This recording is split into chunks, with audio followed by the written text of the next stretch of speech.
Good evening. My name is Tom Giroux, and I'm on the Board of Directors for the Forest History Association.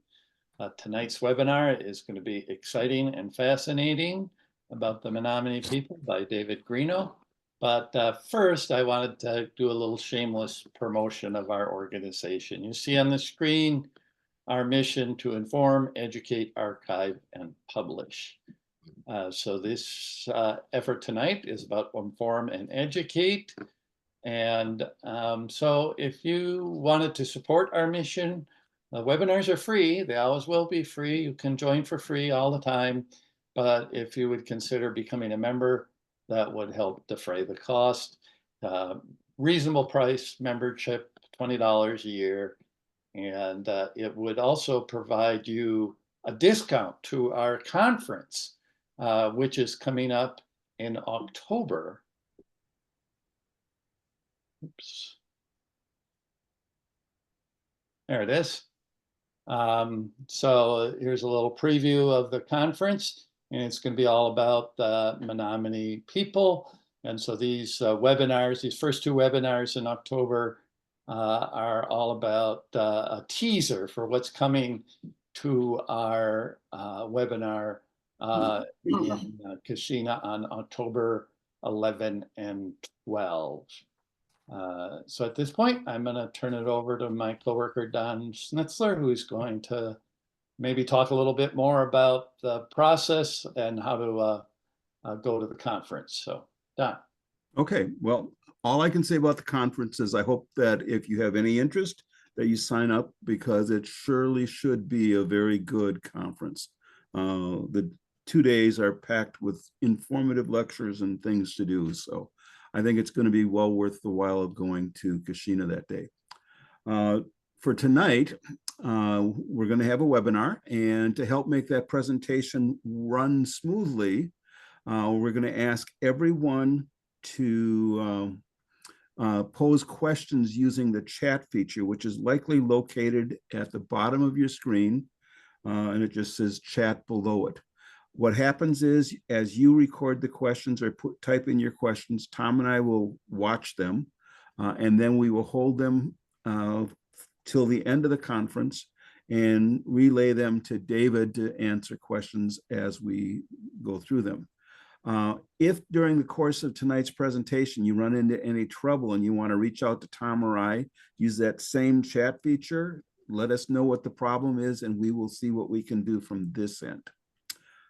And then the other thing is, at the end of tonight's webinar, you're going to receive a short survey. It's got 8 questions now. I added a question today, but it'll take just a couple seconds to fill out. And if you would be kind enough to do that, we'd greatly appreciate it. It will help us prepare for next year's conferences, because there's room for suggestions for possible speakers, and then also provide comments about tonight's presentation. This evening's presentation is entitled Menominee Treaties, Menominee Indian Treaties. Our speaker is David Grignon. He's a Menominee Tribal Historical Preservation Officer, and he will review the treaties, the discussion with the New York tribes, and with the federal government. So, like you, I'm anxious to hear what David can tell us tonight. So I'm pleased now to welcome David and turn the screen over to him. David. So, Nich, anyway, Marknock, Amos, Tamatis, and the two Kikito, Amos, Menominee,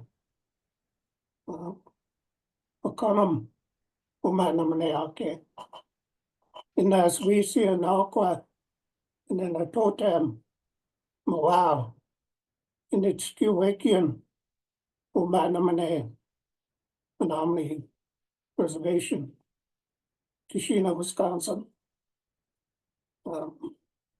Name is David Grignon, Tribal Historic Preservation Officer for the Menominee Tribe, Director of the Menominee Cultural Museum, Menominee Logging Museum, and I'm the Native American Graves Protection and Repatriation Act designate for the tribe. My Menominee name is Nahqua, which means when the sun is at mid-sky. I'm from the Menominee Wolf Clan, and I live on the Menominee Reservation. I've been working now for the Menominee tribe in this position for going on 34 years. And started as Historic Preservation Director. And in 1999, we received a designation of Tribal Historic Preservation Office from the National Park Service.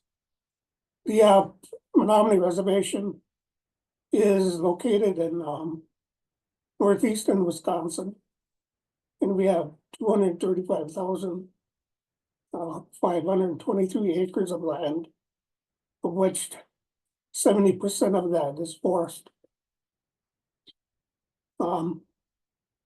We are a sovereign tribe.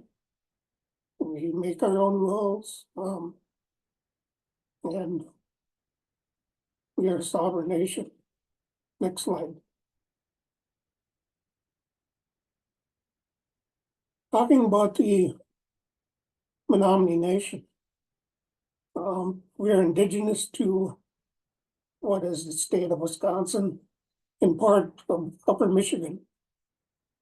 The Menominee creation story took place at the mouth of the Menominee River thousands of years ago. And it was here that our 5 clans, bear, eagle, moose, wolf, and crane, were transformed into human form and were the first Menominees. And each one of us from the Menominee tribe is descendants from these clans. At the time of creation, the Creator gave us 2 special gifts, actually 3. Of course, wild rice, the maple trees to make sugar and syrup, and sturgeon from the Menominee River. Our name, Menominee, we are the people of the wild rice, and we have a name for ourselves also, which is Smugmachitawak, which means the ancient ones, because we've been in this area so long. Next slide. Yes, we are the wild rice people, Menominee. And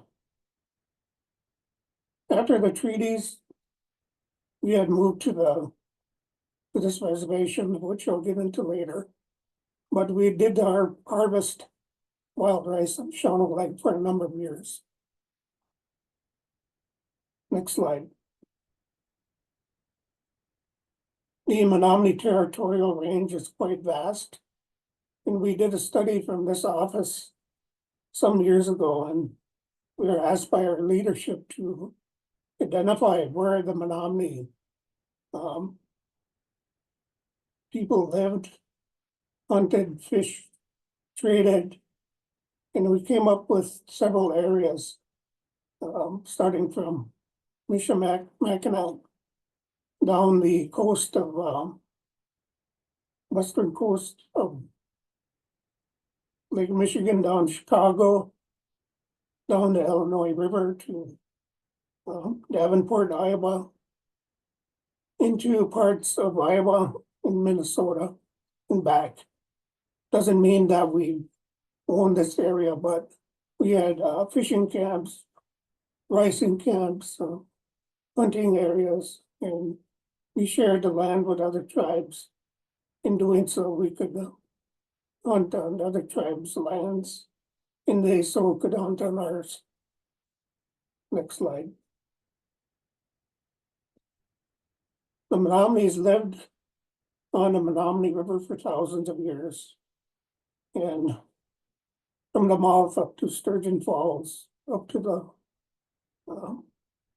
beginning of the river, Menominees have lived, have burial sites, mounds, sacred sites, dance rings, fishing areas, hunting areas, and we lived in harmony with the environment for thousands of years. And some of our people were known as dreamers. You could foretell the future of the tribe.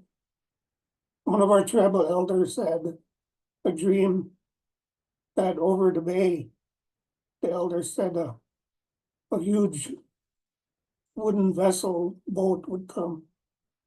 And he said within this vessel would be light-skinned people that would change our lives forever.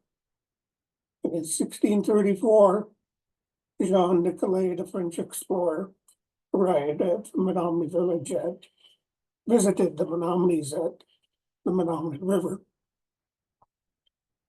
He was looking for a route to the west, encountered the Menominees at the Menominee River. And what he saw was the vast area that the Menominee had lived on. And one of the things he saw was the fur-bearing on animals, beavers, muskrats. And that's where it employed the tribes to go in to trap these animals, bring them in, and trade for items that they had. Started the fur trade by the French. Trade goods were iron pots, kettles, knives, guns, cloth, and of course alcohol. He says, put the well, meaning the fire water. Next slide. After the French came, then the British came also. And 1761 French domination of the bay ended after the French and Indian War. The British flag flew over the bay and fur trade continued. In 1794, the British regime ended and the American government took over. Next slide. Of course, there was missionaries that came along with the French and British, and the Menominees called them the Black Robes. In our language, Makatakaneya, that means the people that wore black. Some of them noted ones are Father Andre, Father Claude Alloway, Marquette and Joliet. They tried to convert the Menominees into Christianity, which they did have some success, but many of our tribal members clung to their traditional beliefs of the Medicine Lodge and later Big Drum in some Native American church. Next slide. The Menominees occupied this area by the Menominee River and extended their villages throughout the Bay of Green Bay and Green Bay itself. This is a painting of Menominees at Fort Howard on the Fox River at Green Bay. And the Menominees gave land for Fort Howard to be built. Next slide. Menominees were expert fishermen. Photograph or painting of Menominee fishing sturgeon on the Fox River. Next slide.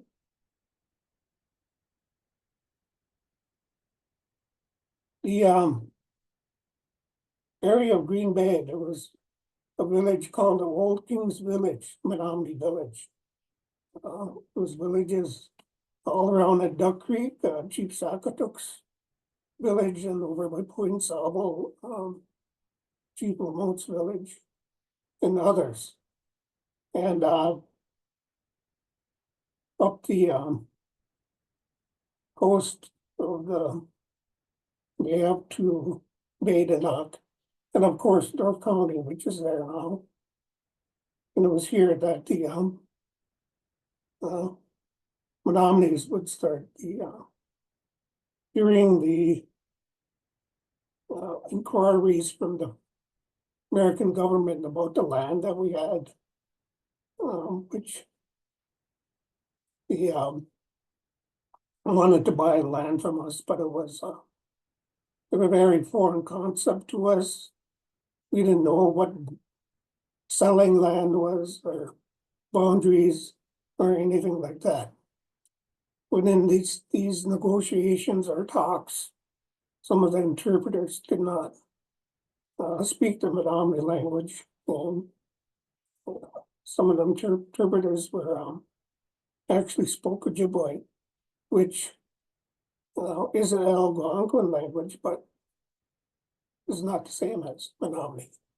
Next. Village of the Foliavon at Green Bay, and it was a time of turmoil for the Menominees because several were principal chiefs were entering into the spirit world. We're losing some of the noted chiefs from the Bear Clan. One of them was Saskatchewan Okimau, who was over 100 years old, Chief Tamau, and Chief Sakotuki himself. Those were great leaders of our tribe, and it left us with just the younger warriors and braves trying to lead the tribe. Next slide. Within these negotiations, the American government wanted to have with the Menominees. Like I said, some of the interpreters were from different tribes. We were without adequate leadership, meaning the knowledge and wisdom of some of the ones that were speaking for us in these treaty negotiations weren't doing that good of a job. But 7 treaties were signed with the U.S. government starting in 1817. Treaty of Federal Government for Peace and Friendship. And then came the migration of the New York Indians into the Bay Area, led by Eliezer Williams. And they were looking for land to live on. And it was said that in 1820, there was a treaty that was negotiated, but 860,000 acres were said to have been sold to the New York tribes, and for $2,500, and 500 of that was were in goods. And soon after that, 2 Menominee youths were executed by their superiors because they were not supposed to sign this treaty. And then there was a movement by New York tribes to this area. Different factions of the Oneida tribe, Cushing parties, and everyone started moving into the Bay Area. And it was said that in 1821 and 22, there was a treaty negotiated for 6.7 million acres said to have been sold, but there was a misunderstanding of which the Menominee meant for them to come sit amongst us and to share the land. Many of the principal chiefs of the outlying bands in the interior of our lands did not sign this treaty. And the Menominees protested that the treaty was invalid. Lesser chiefs signed this treaty. And again, interpreters came into the picture that they weren't conveying what should have been said in these treaties to the Menominee chiefs. And the American government wanted the tribes in this area to set their boundaries to make way for treaty negotiations, of which the tribes came to the 1825 treaty at Prairie du Chien to set boundaries. Menominees, Winnebagos, and Ho-Chunk Chippewas, Potawatomi, Sac and Fox, and a number of others came to Prairie du Chien to meet and discuss these boundaries that they wanted the tribes to make. The Menominee sent a delegation to the treaty at Prairie du Chien, but did not talk about boundaries specifically. But in 1827, the government again said the Treaty of Butamore, Lake Butamore. It was here that they wanted the Menominee, Winnebago, Nahotchunk, and Chippewa tribes to set their boundaries so that treaty making could be easier. Next slide.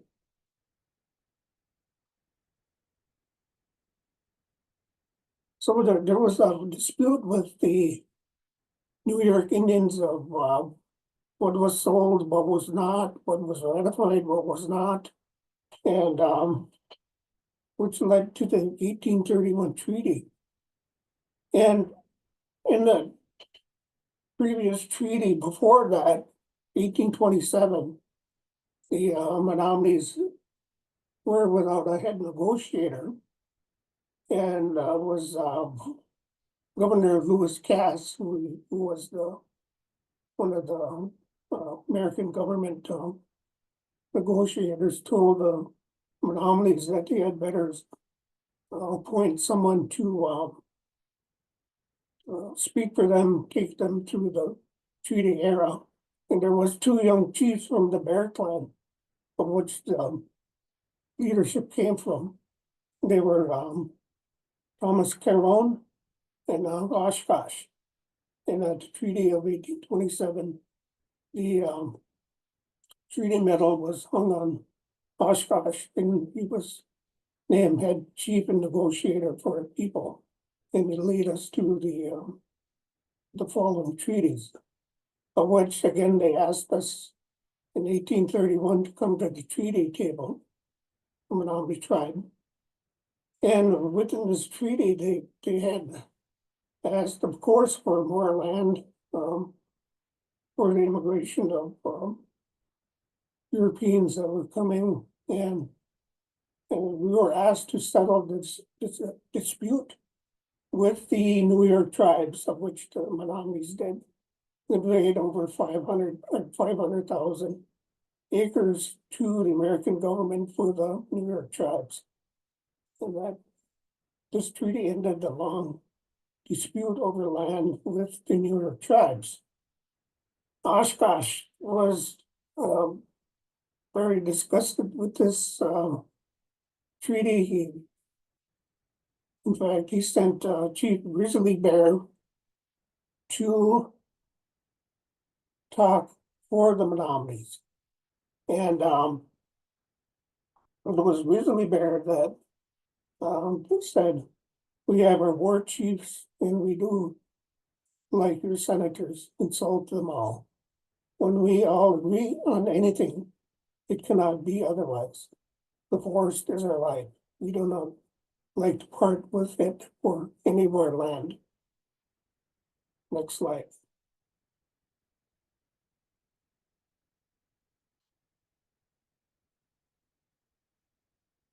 The 1831 treaty, like I said, was the Standbach Treaty, and was a government agent, said that he himself said the 1821-22 treaties were illegal, which led to much confusion.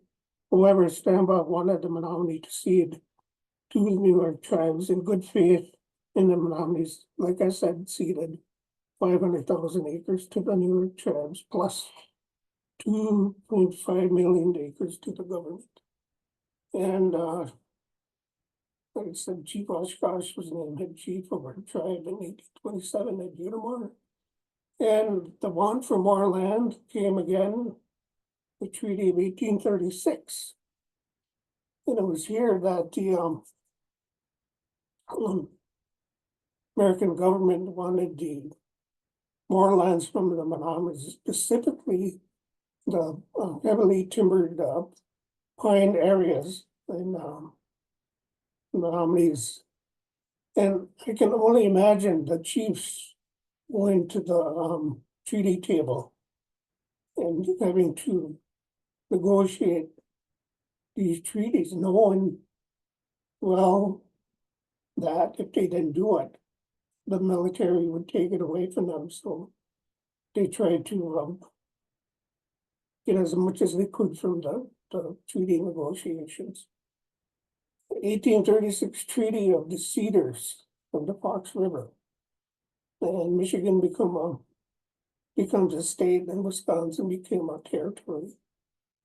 Rapid growth in Wisconsin's population led to the 1836 treaty. Over 4 million acres were ceded to the United States government. And like I had said, there was these heavily plained areas of Menominee River, Wisconsin River, areas in between were ceded because of the timber. Next slide.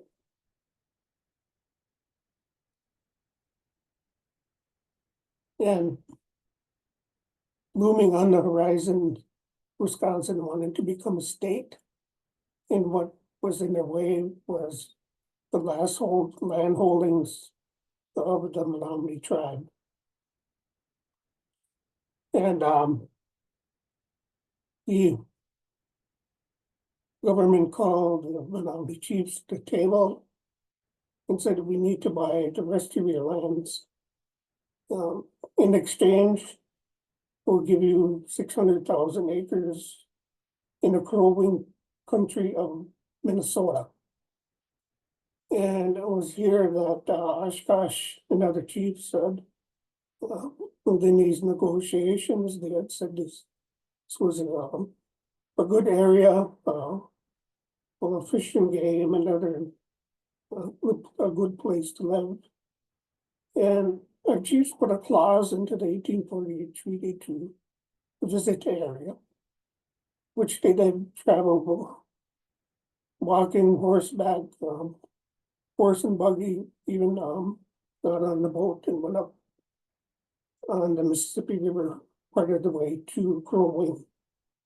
Once they got there, it wasn't the land that they had talked about in the treaty negotiation. It was a land that was pretty much barren of resources. There was two warring tribes, the Sioux and the Ojibways, on either side of the treaty, or its land. And it was said that the Menominee chiefs were really quiet in going over there, looking at this land, only talking amongst themselves.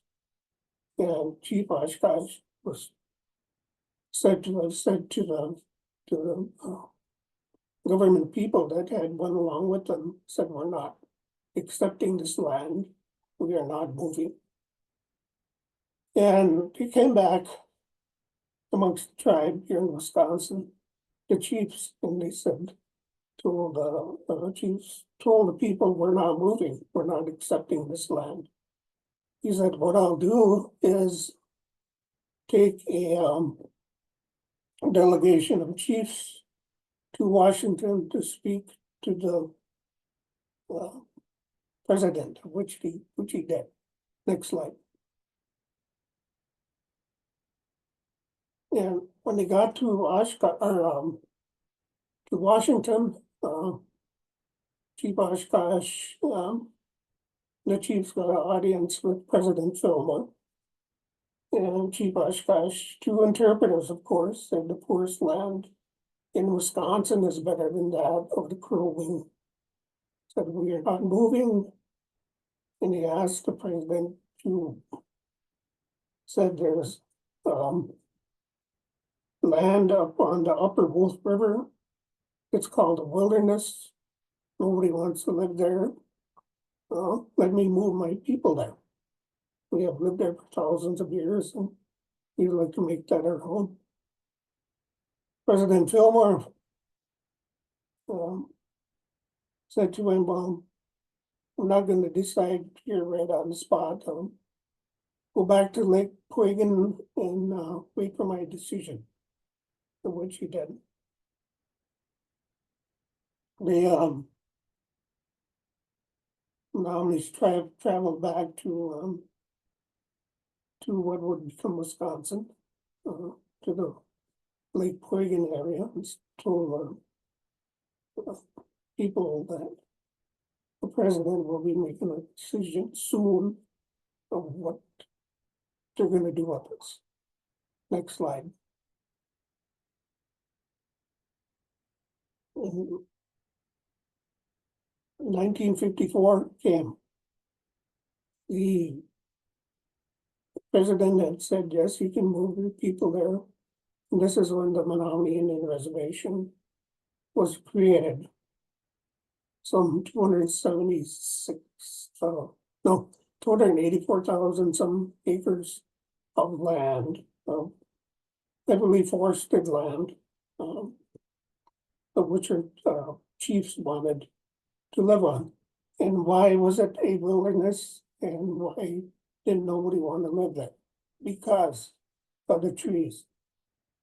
All around the reservation, the trees were being cut down by the immigrant farmers coming into the area, cutting all the trees and making their planting their crops. And this was an island of trees that was left. And this is where Oshkosh said, this is where I want my people to live.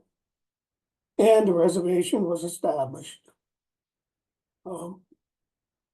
10 townships at first, but then in 1856, Stockbridge Muncie had lost their lands on the east side of Lake Winnebago.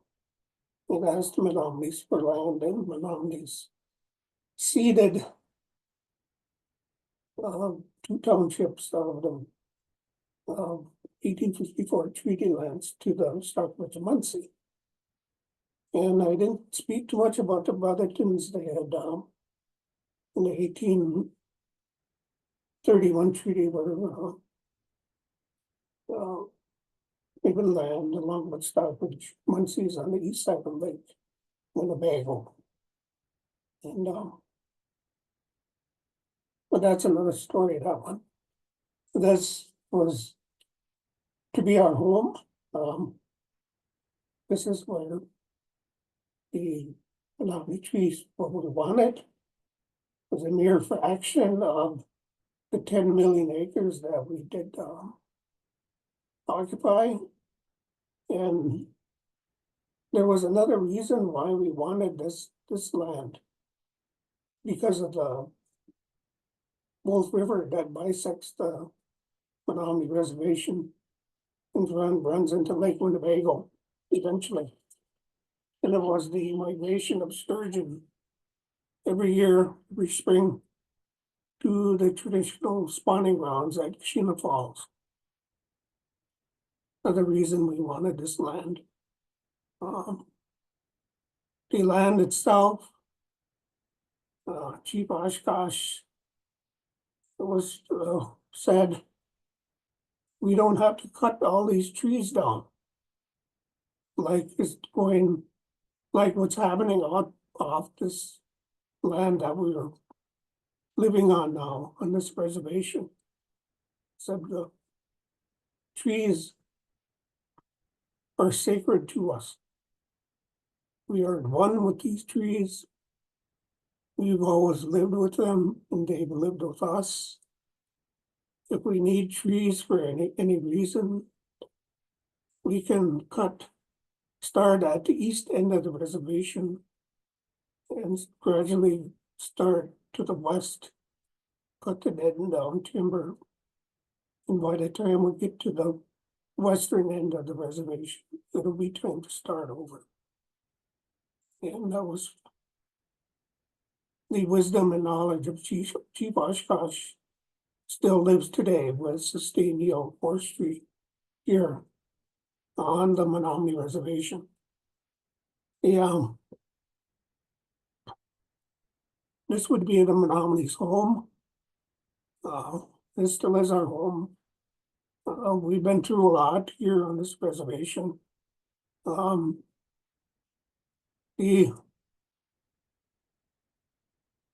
Menominee Reservation, itself, for the Menominees, it was, I believe, a victory for us. Even though we lost a lot, we have a lot.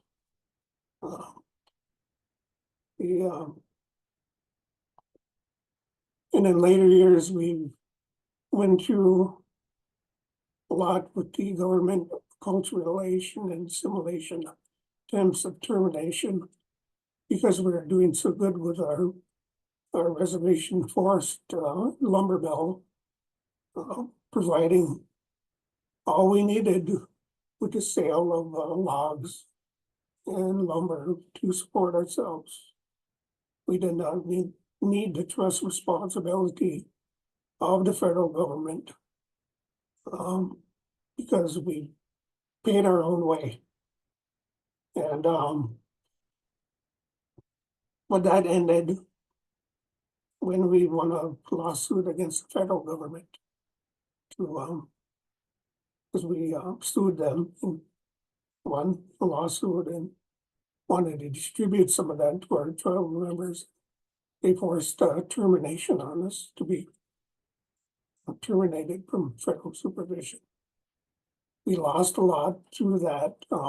We lost our sovereignty. Well, we didn't lose our land. There were times when we had to sell land again to make up for taxes on our Menominee Reservation forest during the right after termination. And people got together and said, no, we're not going to stand for this. The abrogation of treaties was done with us being terminated. Let's go for restoration, stop the land sales on the lake development that was happening, which they did. This movement, led by well-educated Menominees, eventually and one of our senators sponsored the Menominee Restoration Act, with which we were restored to federal supervision. And we maintained our land, all but 5,600 acres, I think, of the Legend Lake area. So again, the Menominees lost a lot. Again, we went through a lot, termination, restoration. Prior to that, in historic times, smallpox and cholera and things of that sort. But we're still here. We're the Menominee people, we're the Menominee, we're the people of the wild rice, and we will be now and into the future.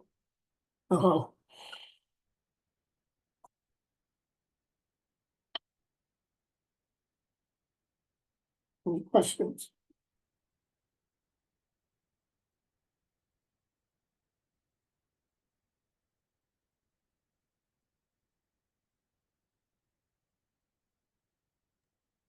Sorry, David, are you asking for the next slide?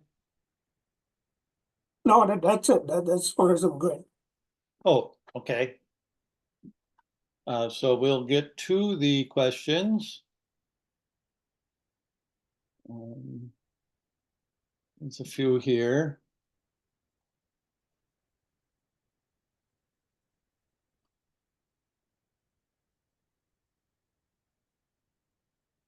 How many times has the forest, you think, has been cut from east to west?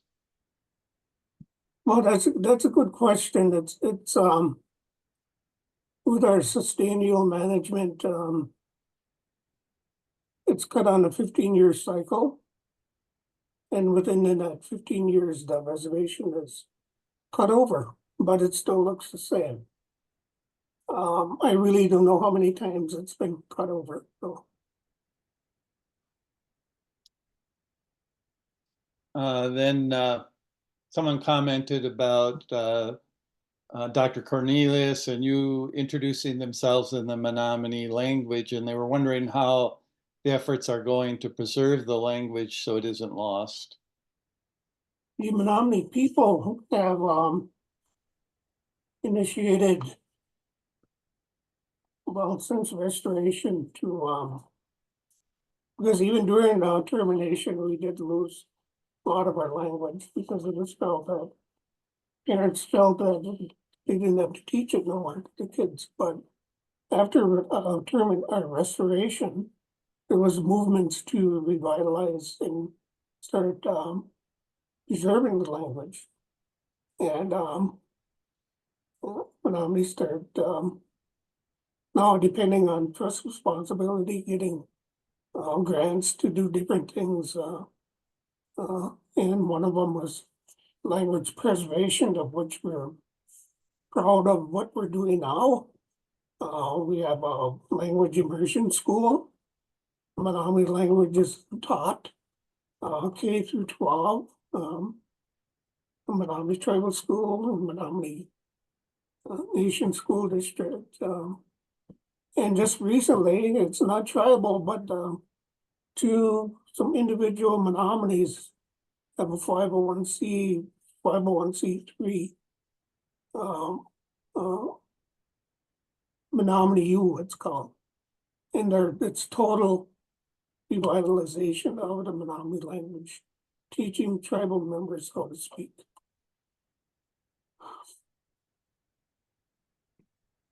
Don, you can go ahead and ask your question about the population.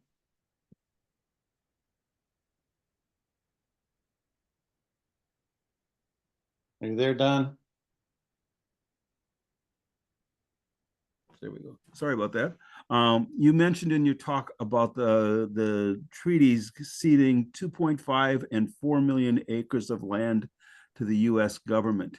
Do you have any idea what the population was for the Menominee Nation at that time? I think in looking some of the historical records and that, and I think it was always like 2,000 at that time. And what is the population today for the Menominee Nation? Little over 9,000. Okay. And actually had a similar question. You know, the map we have up on the screen right now has the term pagans on it and Christians. I assume the pagans would be the more traditional Menominee beliefs. And of course, the Christians would have been converted, but are they still divided that way, or is Well, it? this map was taken out of Felix Kiesing's study, or book he did for about the Menominees. He came right up here on reservation, early 1900s, interviewed people and wrote a book and drew maps. And this is one of the maps that he drew. And at that time, and up until probably more recent times, a lot of the traditional people were known as pagans. And of course, the Christians, Christians.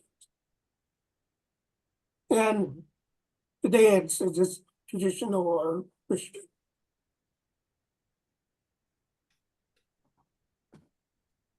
I like the word traditional.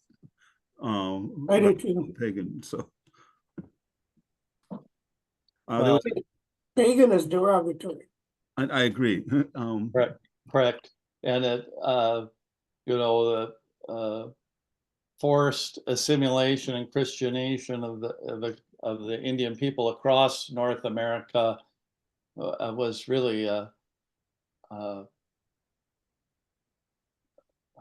assault on the traditional beliefs of the people. They had their own way of believing and thinking, and it was in some respects a travesty. Yeah, and then you get into the boarding school stuff, and you know, really unfortunate that natives had to go through that. So I have a question only because I worked with the sturgeon fishery a little bit when I worked at the Department of Natural Resources, but currently the status of the sturgeon on the Menominee Reservation is problematic because of the dam Yes, at Toronto prevents the migration of the fish to yes. their traditional spawning grounds. And I'm wondering, I know there's efforts to restore the fishery. Where is that at? We are working with the DNR to reestablish a sturgeon population here on the reservation. We just had a 10-year agreement for them to bring 100 sturgeon and put them in below Kashina Falls. Some of them stay, some of them go back over. There's 2 dams. One just below the reservation at Balsam Row and one at Shawano. And some of them go back through the dams, but some stay, and every spring you can see them fins up at the falls. They're spawning up there. I wanted to go back to the language. There was another part of that question. Is there any similarity in language with the Ojibwa people or some of the other tribes, or are they completely different? Algonquin languages, Ojibwe, Potawatomi, Menominee, Saucon Fox. There's some similarities. Some words are similar, but a lot of times they're totally different. Words for different things. And this is a similar question, although different. Has there been a noticeable blending of the tribes and tribal culture with the presence of other tribes through marriage and blended families? Oh, sure, there's intermarriage with other tribes, and there's, I don't know about blending of cultures, but there is that intermarriage within tribes.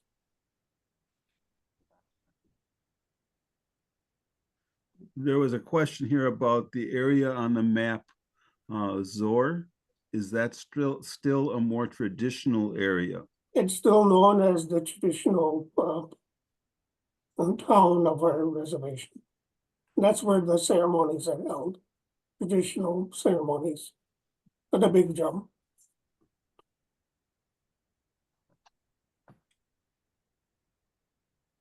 In some respects, it's again just considering the assault on the culture, amazing that that there were enough people that maintain enough ties that you could bring back the language and the culture, particularly as it relates to the clans and the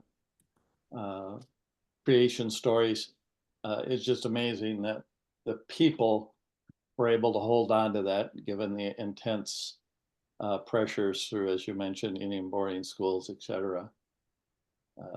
It's a testament to the people, I think. Yeah, and when in the 1990s within this department, we applied for language grants to help train Menominees to speak and eventually be teachers. And at that time, there was a lot of native speakers that we could depend on. But since then, there's very few now that we can depend on, and it's the second language speakers that are taking over. I mean, as far as learning the language and being fluent.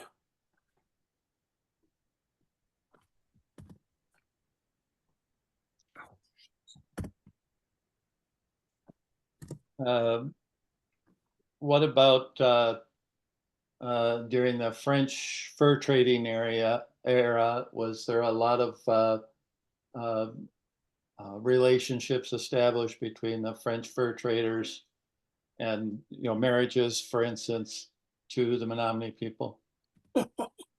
Glad you asked that. My name is Grignon. One of the first fur traders at Green Bay was Pierre Grignon.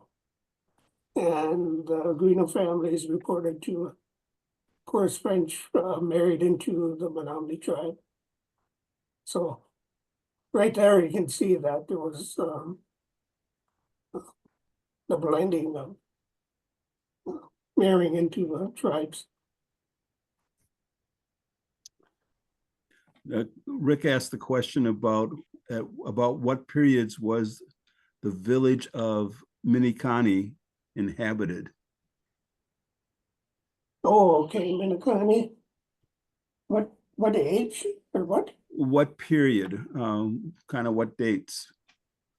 Well, that goes back, we don't know, it's thousands of years. Oh, And that's where the beginning was, and what happened there is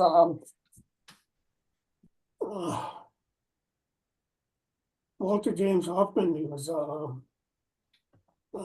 anthropologist, came amongst the Menominees in the late 1800s. And to interview and to write things down, and what he did is he talked to the oldest Menominees. There was three old Menominee guys, Oshkosh, Chickeny, and Neotawapami. And they asked him, where did you begin? Where was your beginning? And they recited the creation story to them, happening at the Menominee River thousands of years ago. One of the things that I noticed about the Menominee Nation is they've managed to keep their reservation pretty much intact. You look at a lot of the other reservations, like the Oneida Reservation, and even some of the Ojibwa nations, where there's significant lands that are held by non-natives. Maybe you can talk about how that came about for Menominee, that they were able to. For Menominee, we were able to not participate in the Allotment Act. And it was again, our chief said, no, we're not gonna to participate in this allotment you're talking about. We wanna hold our lands in common for every Menominee. Yeah, and given the controversies at Oneida and even Lac de Flambeau's having a little land dispute, I think it was a good decision to keep the land under one umbrella so that it didn't get divided up. Yeah, that's the whole Menominee forest and lands are held in common by each Menominee. There's a ownership to it. Rick commented that you can see the Menominee Reservation borders from space because of the sustainable Menominee forest. And that's true. Yes, you can. That's some really stands out within eastern Wisconsin with all the farmlands.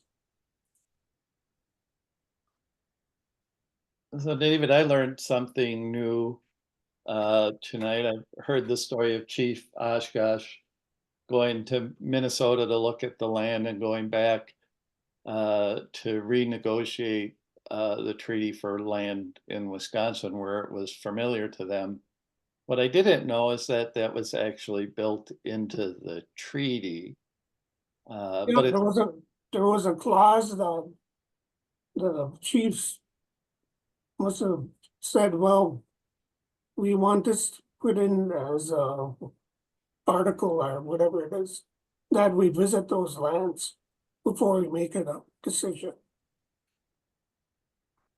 But it still, in my mind, took a lot of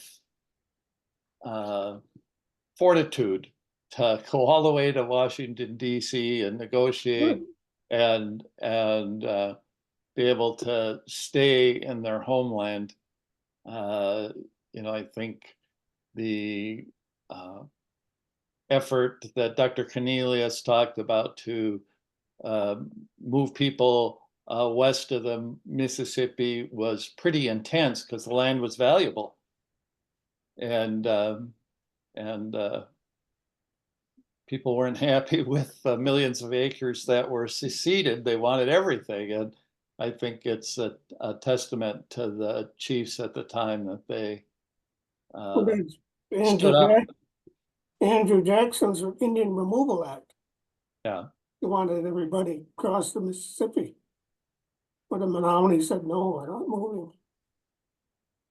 That took a lot of guts to do. And I think it's overall was a good thing that they stayed in Wisconsin. Still a travesty that they really were never properly compensated for all the land that they did cede. That's right. And what we've learned in the last two presentations too is that, like you said, the interpretation was difficult. Culturally, it was the concept of land ownership was not something a lot of Native people understood. They lived on the land. Ownership was not, and yet they persevered through all of that and still have a home in Wisconsin. And we're thankful for that. There was another comment, actually two of them, but the first one that came in was that by Kate Erickson. She said that NASA uses our county, Menominee County, as an outline from space for GPS coordinates. I wasn't aware of that. And then there's another question from Rick Kitchen, who says, is there any possibility that the Menominee reservation border could be increased if adjoining lands were donated to the Menominee Nation? I imagine that could happen, but that's a tribal leadership decision.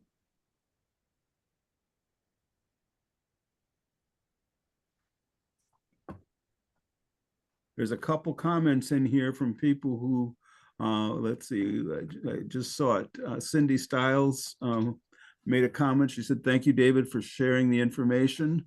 And I lost the comment now. Thank you, Dave, for sharing your knowledge with us, is what she said. It was an excellent presentation. Well, thank you. One more question or message. What are you most appreciative of in your tenure as Tribal Historic Preservation Officer? Working with preserving the culture, language, traditions of the tribe, bringing ancestors home from repatriation, helping preserve the Menominee language, just a number of things. Thank you. Tom, anything you can see there? I don't see any more. Okay, David, I came in here expecting to learn a little bit about the treaties, but learned so much more. Thank you. Thank you. Great presentation.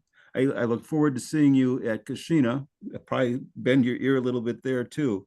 Well, I want to thank everybody who attended tonight's talk. We hope you enjoyed the presentation as much as I did, or we all did. Please know that your participation is important to the success of our webinar series. With that in mind, a reminder that there is an 8-question survey that will pop up on your screen after you close the Zoom tonight. I hope you take the time to answer those questions. It'll help us in planning future webinars. Our next webinar is scheduled for October 16th at 6:30 p.m. And the title of it is Logging in the Neilsville Area, 1841 to 1845. And this is on the Mormon loggers from that time period. Pre-registration is required, but the webinar is free. And any additional information and links to register are always available on the Forest History website. And again, these webinars are being recorded, and you can find them on our YouTube channel or else by visiting the Forest History website. Thanks again for a great job, Dave, and everyone else. Thank you for joining us. Have a good day. I do look forward to meeting you in person. So Yes, you too. all right. Good Good night, night. everybody.